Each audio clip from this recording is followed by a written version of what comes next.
Superbank, bank digital yang di backup ekosistem besar yang akan IPO.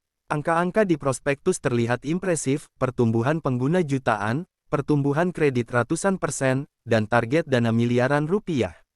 Tapi apakah ini benar-benar peluang investasi yang layak, atau sekadar hype IPO?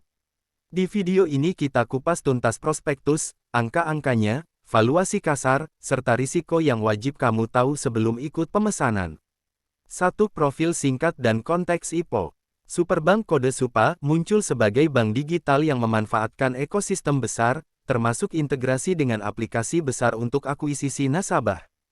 Perusahaan merencanakan IPO dengan rentang harga yang diumumkan dalam prospektus ringkas, dan jadwal book building dan offering di akhir November-Desember tahun 2025. 2. Angka kinerja yang paling penting dari prospektus. Ini beberapa angka lot bearing yang harus kamu tahu dari prospektus dan laporan kuartal.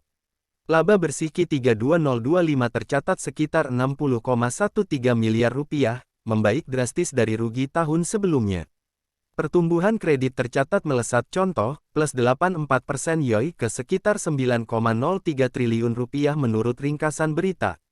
Basis pengguna aktif tumbuh dari puluhan ribu menjadi gelombang 4 juta pengguna aktif per Juni tahun 2025, sebagian besar didorong integrasi dengan platform seperti Grab dan OVO. Ini angka adopsi yang sangat cepat untuk bank digital. 3. Rencana penggunaan dana IPO.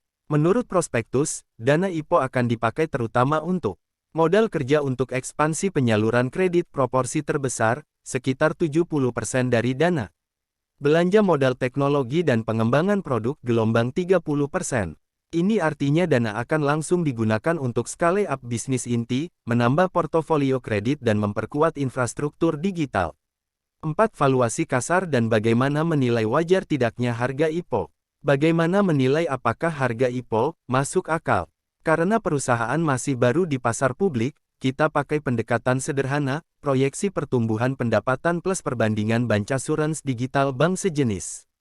Beberapa laporan media menyebut rentang harga IPO di kisaran Rp500-Rp1.030 per lembar, rank yang dilaporkan bocor publik menghasilkan potensi nilai penawaran antara beberapa triliun rupiah. Namun angka final ditentukan oleh book building dan demand institusi. Cara quick check valuasi, contoh sederhana. 1. Ambil laba pro forma, MIS. Laba 12 bulan terakhir, misal 60 miliar rupiah Q3 basis. 2. Kalikan dengan price to earnings PE, band yang relevan untuk bank digital, MIS, 10-20x sebagai asumsi konservatif optimistis. 3. Bandingkan market cap implied dengan nilai IPO dan target penggalangan dana. Jika PE implied jauh lebih tinggi daripada peer bank regional, itu sinyal IPO dihargai premium dan mengandung risiko valuasi. Sebaliknya, kalau PE di bawah peer dan menunjukkan upside, IPO bisa menarik, asalkan ekspektasi pertumbuhan terpenuhi. 5. Katalis pertumbuhan. Katalis yang bisa membuat SUPA sukses. Ekosistem dan distribusi, integrasi dengan Grab OVO memberi akses akuisisi murah dan cepat, ini bukti skalabilitas pemasaran.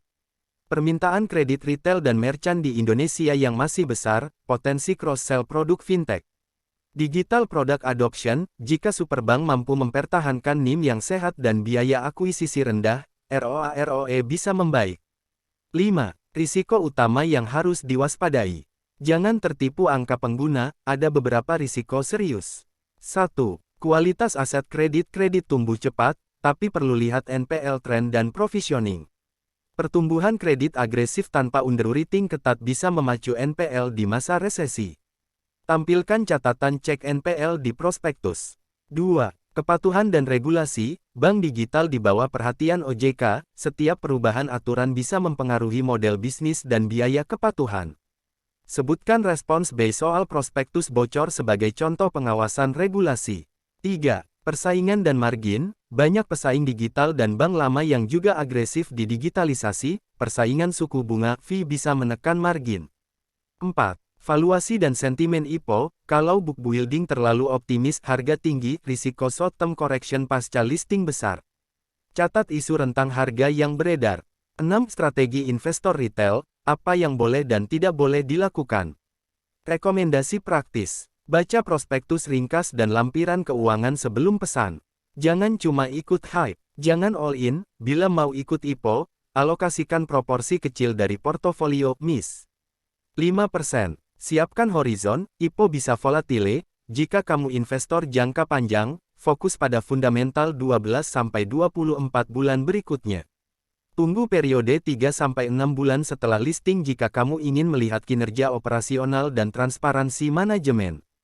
Perhatikan warrant rights jika ada, warrant bisa menambah upside kompleksitas. Supa mengikut sertakan warrant dalam struktur penawaran, cek syaratnya.